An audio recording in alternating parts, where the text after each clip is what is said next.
Again, welcome to the 15th Annual Alice Connor Gorlin Memorial Lecture. As your program notes, Alice Gorlin was a professor of economics here at Oakland University throughout the 70s and the 80s, and one of the earliest members of the School of Business Administration. She was, in fact, the first female faculty member in the SBA.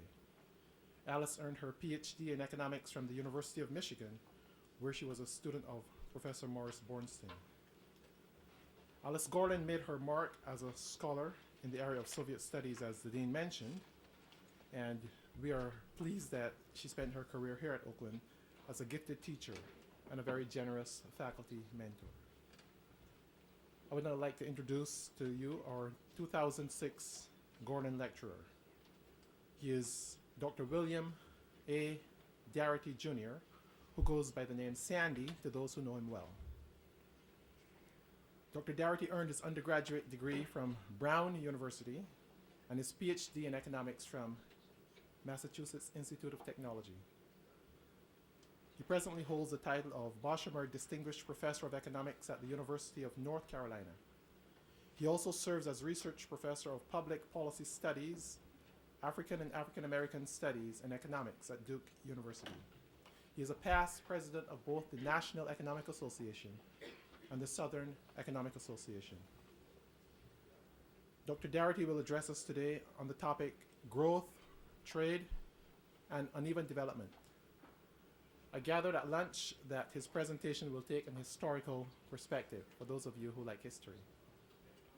It is our great honor and privilege to have him with us here today at Oakland University. Ladies and gentlemen, please join me in giving a warm welcome to the 2006 Alice Connor Gorlin Memorial Lecturer, Dr. William Sandy Darity.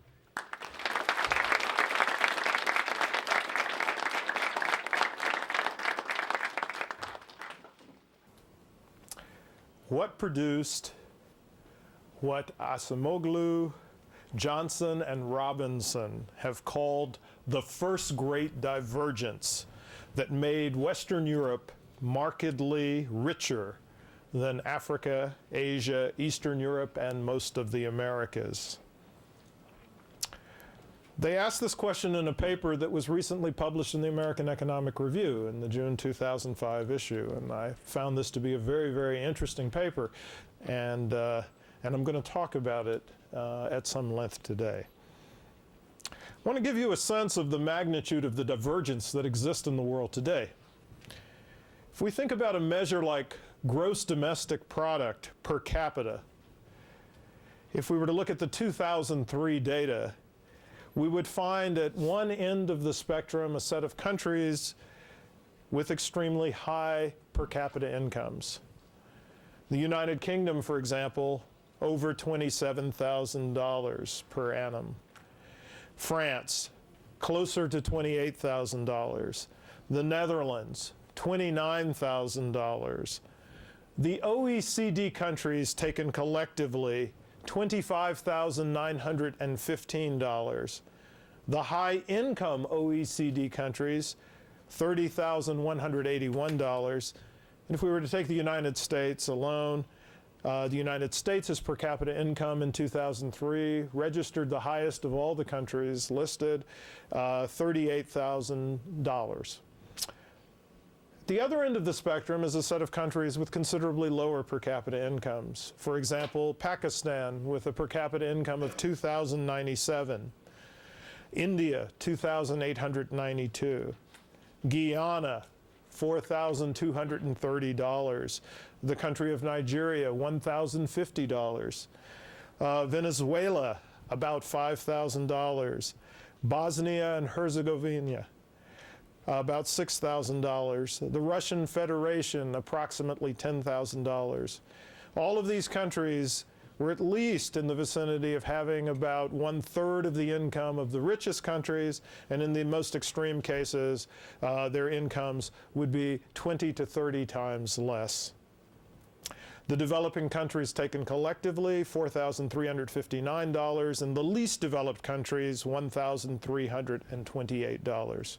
So real extreme differences in per capita income measures.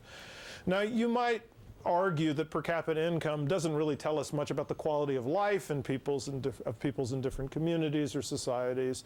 A country like Sri Lanka, for example, has a fairly low per capita income, but because it has an institutional history of having a national health insurance system, actually has relatively good numbers with respect to infant and child mortality. It also actually has a very highly educated population relative to the per capita income of its population. But we might not want to stay with per capita income as our indicator of disparity. We might want to try something else. And that something else could be an instrument like the Human Development Index, which has been developed by the United Nations, which not only takes into account differences in per capita income, but also looks at life expectancy and educational differences as other indicators of the quality of life. So it's an index that takes all three of these factors into account.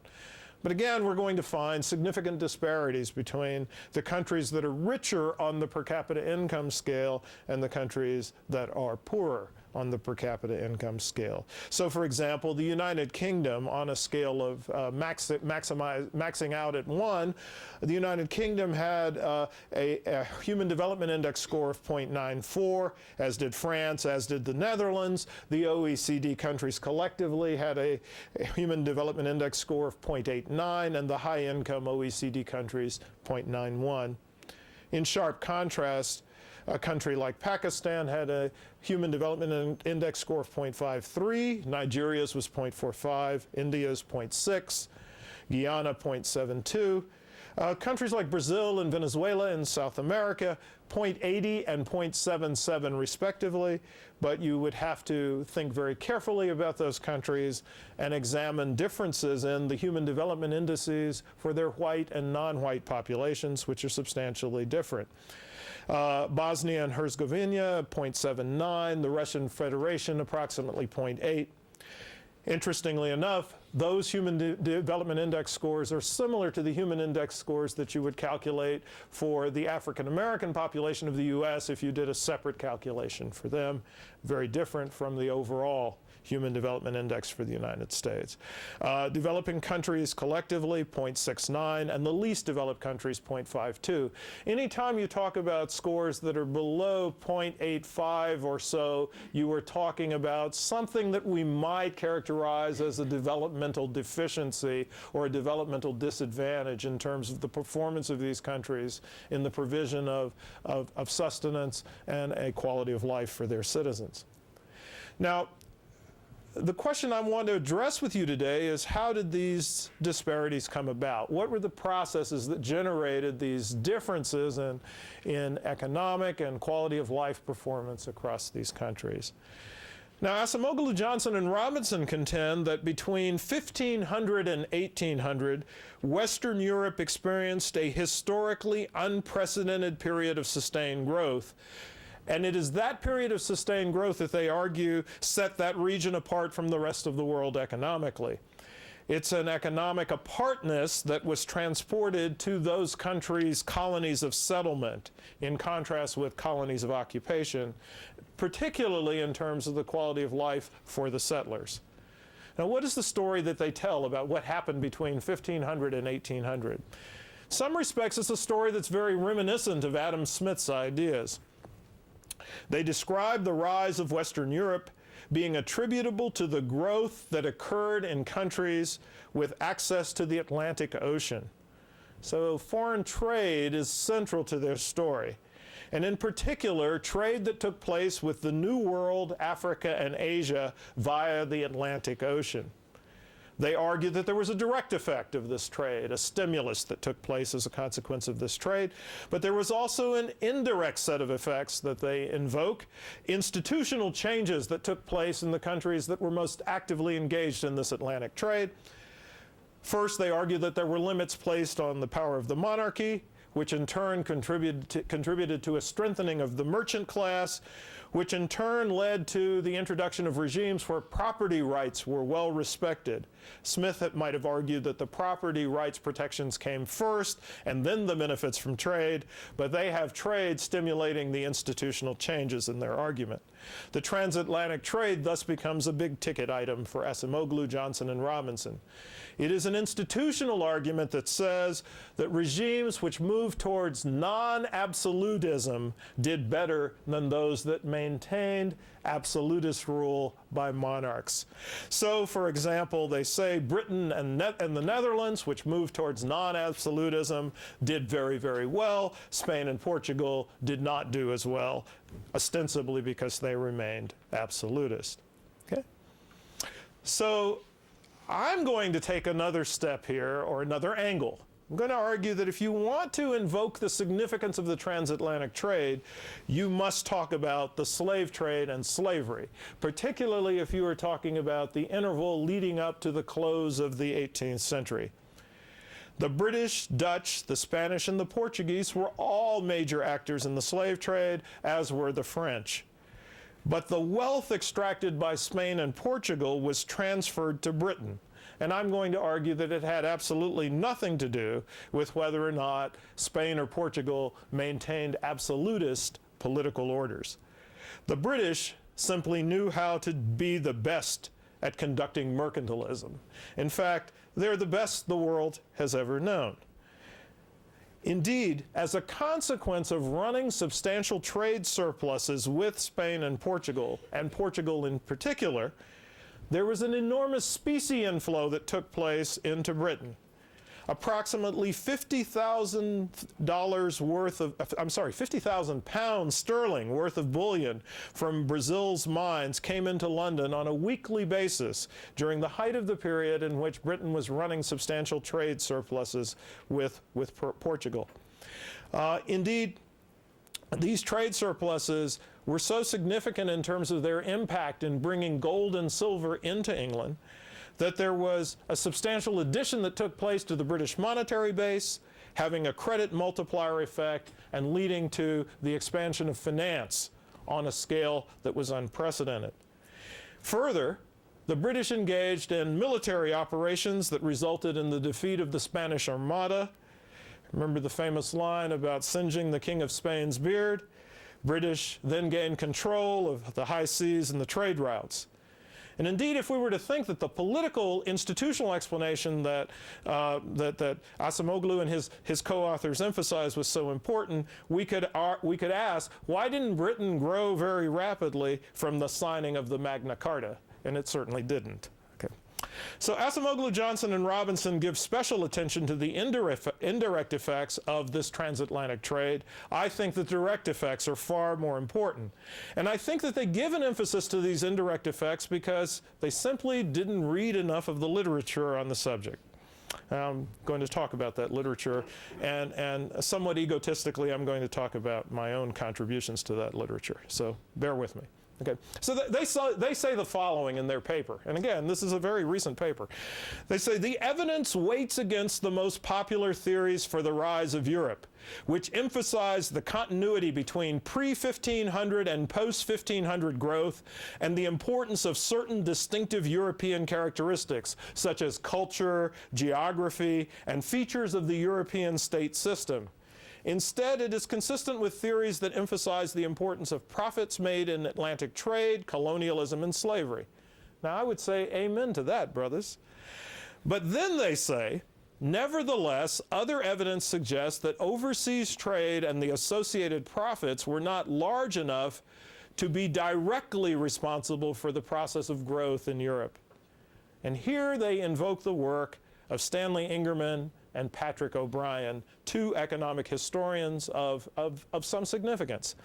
Ingerman is perhaps even more famous for a book that he wrote jointly with Robert Fogel called Time on the Cross, which was a study of slavery in the United States, which argued, and interestingly enough, this is in contrast with previous research, and I've always been astonished at this previous research which suggested that slavery in the United States was not profitable. Okay, and Fogel and Ingerman argued that it was significantly profitable, and otherwise it probably would not have been sustained as long as it was, and would not have required a civil war to bring it to an end. Okay, so Ingerman made an argument years ago about the railroads in the United States. He said that the claim that the railroads played a significant part in American economic development just can't hold, because if you look at the profits generated from the railroads relative to the gross domestic product of the United States, those profits are very small. They're a very small proportion of GDP, so the railroads couldn't have been that important. Well, he transferred that same style of argument to an analysis of the impact of the slave trade and slavery on European economic development by pointing out that in the British case in particular, profits from the slave trade were a small proportion of British GDP, and therefore could not be that significant. And then O'Brien extended this style of argument to the run of European economic development by similarly arguing that the transatlantic trade that Europe engaged in during the period that we're talking about was a very small proportion of the GDP of the various European countries, and therefore couldn't be important. Okay? I dubbed this argument the small ratios argument. Okay? And I want to talk about the small ratios argument. Okay. So, the first thing that Stan Ingerman did was he constructed what he called overstated estimates of the profits earned from the slave trade by British capitalists. And then he tried to demonstrate that slave trade profits as a percentage of national income, as a percentage of investment, and as a percentage of commercial and industrial investment for Britain in several years during the 18th century simply were too small to matter as an explanation for British industrialization. Now, the first thing I want to note is that Ingerman's intentionally overstated estimates are limited to profits from the British slave trade. They do not encompass the entire returns from the trade, as well as the returns from the colonial plantation system in the British West Indies. Okay, so he's only looking at the profits from the British slave trade. Okay? Second, in light of more recent estimates of profits from the slave trade, it's not clear that Ingerman's numbers constitute a gross overstatement. But third, and this is much more important, it's not apparent that Ingerman's percentages actually are small in a historical or relative sense, despite their apparent absolute smallness. And let me point out that you can take almost any element of an economy's activity and make it the numerator when you make gross domestic product the denominator, and you get a small number. Okay? So that's the small ratios trick, but it's an easy trick because you can do it with almost anything. It doesn't tell you what functional role that activity plays within the structure of the economy. So does the number really look small in a relative sense? Well, in a critique of Ingerman's argument, Barbara Solow makes exactly such a point, and it's her paper that was published in 1985 is one of the papers that Acemoglu and his co-authors apparently didn't look at. So she says, focusing on 1770, we find that Ingerman's overstated slave trade profits form 0.5% of national income, nearly 8% of total investment, and 39% of commercial and industrial investment. She then says, these ratios are not small, they are enormous. The ratio of total corporate profits of domestic industries to GNP in the United States today, that's total corporate profits, not profits from any single sector, amounts to 6%. The ratio of total corporate domestic profits to gross private domestic investment for that year amounts to over 40%. And the ratio of total corporate domestic profits to 1980 investment in domestic plant and equipment, non-residential fixed investment, runs at more than 55%. How can we be sure that the ratio of slave trade profits to national income in 1770 is small at 0.5% when the ratio of total corporate profits to GNP today is only 6%? If slave trade profits were 8% of investment in Britain in 1770, is that small when today total corporate profits amount to 40%? No industry manages as much as 8%. Is the potential contribution of an industry whose profits can only amount to 39% of commercial and industrial investment be ruled out because it is small? Naturally, she says, it is not my intention to make a serious comparison between 1770 and 1980, nor to claim that these figures make a case for Eric Williams, who I'll mention in a moment. Ingerman never claims that they measure anything but an upper limit on what the slave trade could have contributed to British growth. But on the evidence of his figures, this contribution could have been enormous. Okay, now who's Eric Williams? Well, Eric Williams is the first post-independence Prime Minister of Trinidad, who was also a historian and a scholar, who wrote a very provocative book called Capitalism and Slavery, in which he argued that slavery and the slave trade was central to British economic development and subsequent economic development of Europe. And it is Williams's book that Ingerman initially was challenging by introducing the variant of the small ratios argument that addressed slavery and the slave trade. Barbara Sola says she's not necessarily defending Eric Williams. I am, and I will proceed to do so. Okay. Now, it's Patrick O'Brien who offers the best developed application of Ingerman's small ratios argument.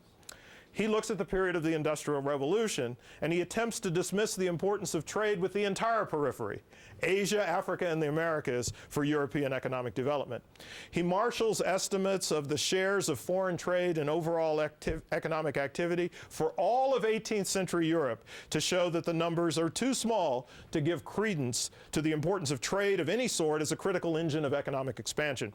Now, presumably, European economic development, from his perspective, was predominantly an internal affair that would have proceeded if the rest of the world had not even existed from the 18th century onward.